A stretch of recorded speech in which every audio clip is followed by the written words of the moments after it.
24 сентября 2017 года в окрестностях поселка Маган на полигоне ФАМС Республики Саха-Якутия состоялись юбилейные 25-е автомобильные соревнования «Гонки без правил».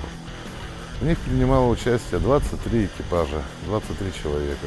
Гонки, как всегда, прошли при большом скоплении зрителей. Очень здорово ребята погоняли, всем понравилось, все очень довольны. Первое место в этих соревнованиях занял Семен Черкашин. Человек довольно давно занимается гонками без правил именно. И не первый раз поднимается на пьедестал почета.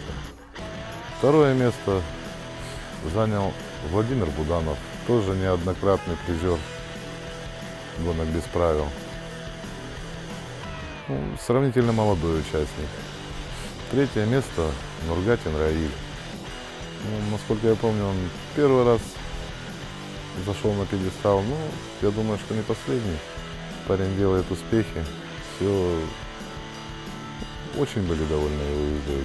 В этот же день прошли заезды по автокроссу. Выступали Остроухов Евгений, первое место занявший, Бычков Роман, неоднократный призер ледовых гонок «Полярная звезда».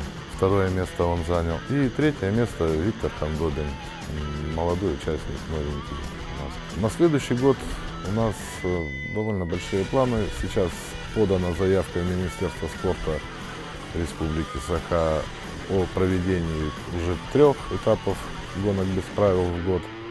И такое же количество этапов заездов автокросса. Все мероприятия у нас прошли при поддержке Якутской городской федерации автомотоспорта, при поддержке Республиканской федерации автомотоспорта. Огромное им спасибо за это.